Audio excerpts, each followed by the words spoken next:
Democrats keep pushing this, it's going to blow up in their face in 2020. Mueller will let us know in a couple of weeks, but what I'm going to do is look at the Department of Justice and the FBI and look at the other side of the story. How was a counterintelligence investigation opened up against the Trump campaign?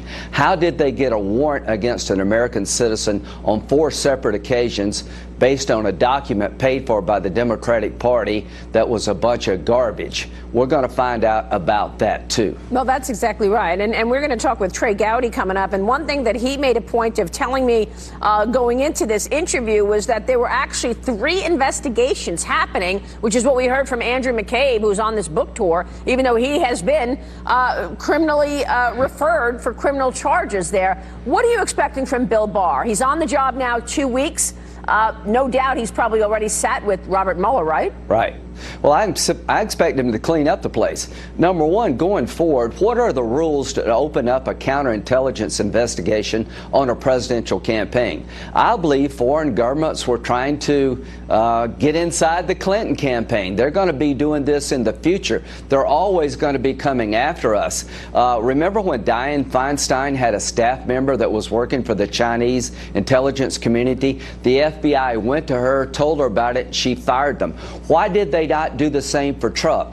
The counterintelligence investigation of the Trump campaign, I think, was a backdoor attempt to infiltrate the campaign. They used a confidential informant. Well, what did the confidential informant find about the Trump campaign in Russia? Apparently nothing, because there was no mention of a confidential informant in obtaining a warrant against Carter Page. So this is a real mess. Did they really sit down and try to overthrow the president by invoking the 25th Amendment? I'm going to get to the bottom of that. I'm going to have McCabe come in, Rosenstein come in, anybody and everybody around that conversation, and we're going to find out who's lying. Every American should be worried about what happened in 2016. Was this an effort by the Department of Justice and the FBI senior officials to fix an election, to undercut a president who was legitimately elected? If the shoe were on the other foot, we'd be having a lot more attention to this if it had been about a Democratic president instead of Trump. So you're committing to getting to the bottom of it through your subpoena power. You're going to get these guys here to testify. And you said the last time I was with you that you're going to get all the people who signed on to that FISA warrant. That would include Rod Rosenstein, Sally Yates, who else? Peter Strzok.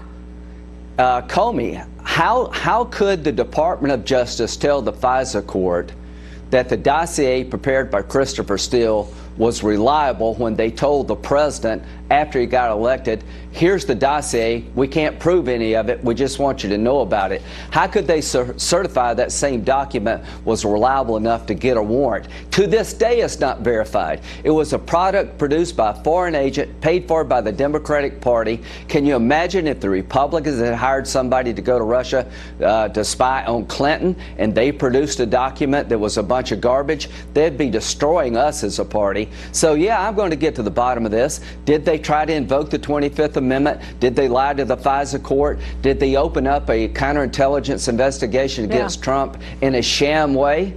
We're going to find out about all this. Well, you know what keeps getting me is every time you hear Andrew McCabe talk about this investigation that he launched, that he wanted to make sure was staying in place, you never hear why. And then the 25th Amendment conversation. Well, why? What was the predicate? Don't you need a predicate to launch a major investigation into a sitting president?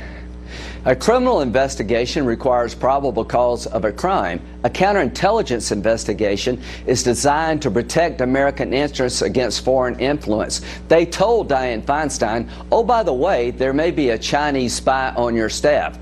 The counterintelligence investigation against Trump should have been to protect the Trump campaign. Right. Did they ever go to President Trump and tell him about this? No. This is just two different rules. It's all extraordinary, and it is good to see you this morning, Senator. Thanks so much. Thank you. Lindsey